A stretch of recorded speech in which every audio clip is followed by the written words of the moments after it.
Hello guys, what is going on? Son of Chelsea back here again for another edition of Let's Talk Chelsea. Hope you're doing well and keeping safe on this Sunday. In today's episode, I'm going to be speaking a little bit more about that Southampton draw yesterday, specifically Callum Hudson-Odoi substitution late on from Thomas Tuchel, all the overreaction to it. I think a lot of overreaction to it, but I do think there is more reasoning behind it that I'll get into, and also some transfer stuff. Erling, Haaland, Jadon, Sancho from Borussia, Dortmund.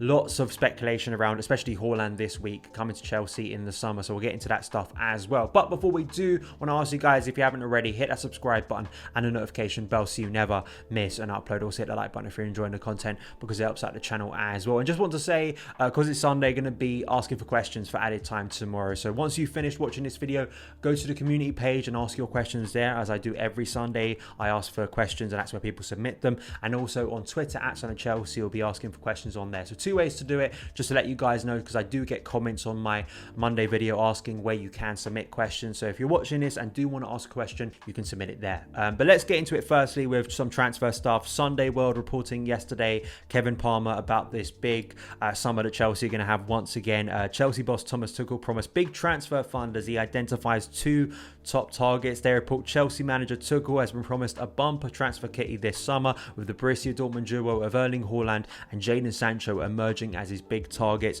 Tuchel took over from Frank Lampard at Stamford Bridge last month and has been assured that he'll be given money to spend in this summer's transfer scramble by Blues owner Roman Abramovich. A lot of ridiculous claims in this. Callum Hudson-Odoi, a swap deal apparently for Jadon Sancho. Sounds like sort of FIFA stuff, to be honest, to me at this point. And I did have Dan McCarthy on the channel recently. I think it was Friday's video, so please go and check it out. The second part of my discussion with Dan, where we go into transfer stuff, and he was saying that, you know, they haven't really sat down with Tuchel yet to discuss transfers and sort of decipher what they're going to do in the summer, which I think is understandable. I mean, we're just about coming to a month since he arrived at Chelsea, so, you know, early days yet. He's had a lot of games to manage, so I can understand that and sort of understanding what we're going to do in the summer. And a lot of that is down to Chelsea getting Champions League football once again, like it was last season. You know, it's so important that Chelsea qualify for next season's Champions League financially. You know, if we want to make some big signings, which Erling Haaland is the big one, and I think there's been lots of good content around this recently discussing it. As I said, Dan McCarthy, I think, brought a lot of insight onto that, but also Nini FC, a friend of the channel, was with Joe Twiddy, another great guy, and they did this sort of 20-minute discussion around Erling Haaland, sort of talking about the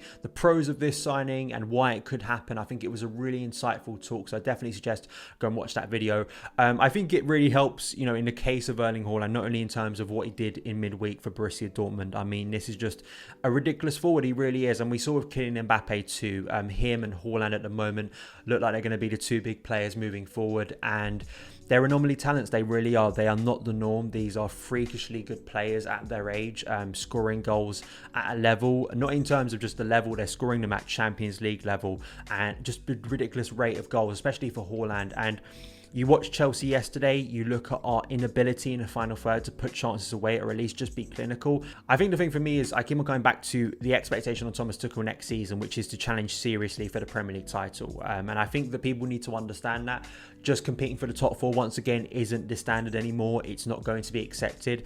We have to seriously compete for this title next year, and I'm not saying we have to win it, and it's not even my standards. I'm looking at the club, right? I think that if Tuchel wants to keep his job beyond next season, I think he needs to compete for the Premier League title seriously, and also compete seriously in the Champions League, not just be knocked out in the last 16 like we have for many years previously. And I think fundamentally what this squad needs is it needs a DM, it needs a better centre back, I think, to improve that defence, and also I think it needs a killer striker. It needs someone in the final third that is going to guarantee us about 20 goals a season. Now, being that focal point striker, that typical number 9, that Diego Costa, that Drogba that Chelsea have had over the years and flourished, we really haven't replaced Diego Costa, and I think that's a big thing that Chelsea need to.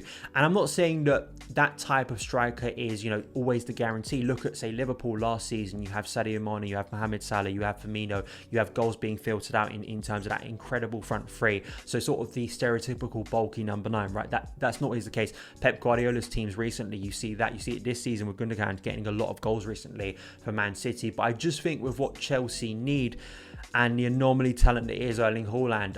I wouldn't be surprised, number one, Chelsea are seriously looking at this because we saw the deals we did last summer for Timo Werner and especially Kai Havertz. We can get these deals done. We can get in front of the queue for some incredible young talents. And you're looking at the profile of player Chelsea are going for now, a younger talent that they can maybe build later to be even better. I feel that Erling Haaland fits into that absolutely. And if Borussia Dortmund, they're struggling financially at the moment and they need Champions League football a bit like Chelsea, Jadon Sancho I think is a little bit different, to be honest. And I have to say that Jadon Sancho I don't think is that necessary, especially when we spent so much on the likes of Kai Havertz, the likes of Hakim Ziyech. We've got Christian Pulisic, which I know there are question marks over his fitness, but still Pulisic, a young winger, Callum Hudson-Odoi as well.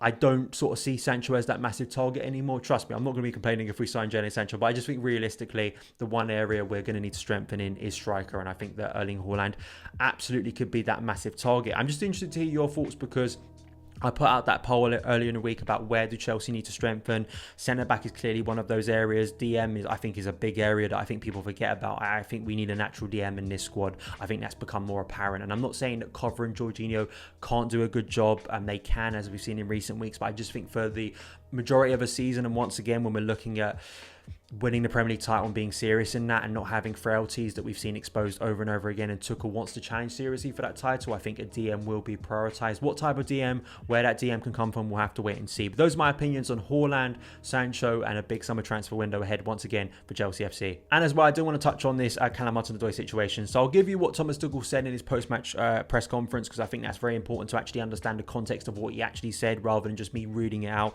to get sort of what he actually meant by what he said. So here's what Tuchel said on Callum Hudson-Odoi substitution. No, it was not injury related. In a game where it's hard to create chances, you need to rely on a counter pressing to force maybe errors and to get a second ball and get an easy chance after a ball. And for that you need to be totally on and totally sharp for counter pressing. I did not feel this from Callum today. He missed some opportunities for counter pressing. He lost some easy balls. I had the feeling he was never really into the game. You know that I trust him a lot because he plays every game for us. But today I was close to him, and I don't know, maybe it was even unfair. But I did not get the feeling today that I normally get from him, that he can be decisive. So it's a hard decision today, but. Nothing that will stick between us or stick for long. Tomorrow is forgotten and we prepare Atletico. I think there's a lot to get into in terms of Tuchel and that decision he made to sub Callum Hudson-Odoi after bringing him on as a sub half-time. It's a rare thing to see. I've seen a lot of overreaction and emotional stuff regarding Tuchel's decision, and in some case that somehow he doesn't like Callum Hudson-Odoi and he's trying to expose Hudson-Odoi, he's trying to put him out there for more criticism. I think a lot of this stuff is overreaction. I think firstly it's just Tuchel knows he has a strong squad, as I demonstrated in my review yesterday. I think he knows he has options off the bench. Hakim Ziyech, he has Christian Pulisic, of course, wasn't in the squad yesterday, but he has a lot of players that are going to be left out and have to be on the bench for games, and he knows he can rotate very easily, right? So he has a strong squad, and if he wants to win a game, if he sees something on the pitch not working, he has options off the bench to change the game, hopefully. So that's number one. I think number two is, I think he's put a lot of trust on Callum Hudson-Odoi, and he has said to him, you're a key player within my side. But there are standards. There are standards you need to keep. There is consistency levels. There are more things than just talent, raw talent. I think there are some people who like aesthetics of the game now and look at players like Hakim Ziyech, look at players like Mateo Kovacic, look at players like Christian Pulisic and Callum Hudson-Odoi and think that it's just about looking good on the pitch. It's about end product. It's about having that mentality. And these are things that unfortunately, I think because they've been overused so much, have been demeaned recently. The idea of having consistency, work rate mentality. There's a reason why all the top players, all the top athletes in professional sport talk about this, and why it's so key.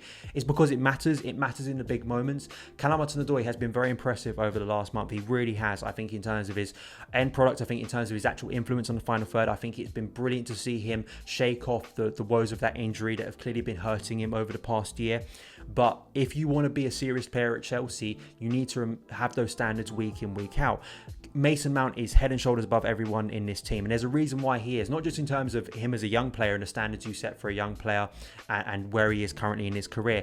It's because week in and week out you can be guaranteed, not only in terms of a level of end product that he gives you in the final third that we saw yesterday, getting the penalty, scoring the penalty, looking like the most influential player on the pitch. It's also that work rate that Mason, even in a game like Newcastle where he wasn't at his creative best, but you still get a work rate level that unfortunately I think there are some players in this team that don't give you week in, week out. That's why Mason Mount is going to be essential for Thomas Tuchel, like he was for Frank Lampard and like he will be for a lot of managers, like he probably is for Gareth Southgate as well. I think there are things that people need to understand about coaches, that it's not just about looking good, it's about actually having end product. And Callum Hudson-Odoi has a bright future. He's come back from adversity before. He had a terrible injury, an injury that could have really ended his career, but he's come back from that. He's shown that he can be back in this first team. He showed he does have quality, and I think psychologically, I think it's trying to get a reaction out of Callum Hudson-Odoi to say to him, are you ready for this? Are you going to give me it every single week and be a player I can actually trust in the biggest moments? And it's also a case that Tuchel, as we already know, is a flexible coach. He's a coach that likes to make alterations in games, sometimes unique alterations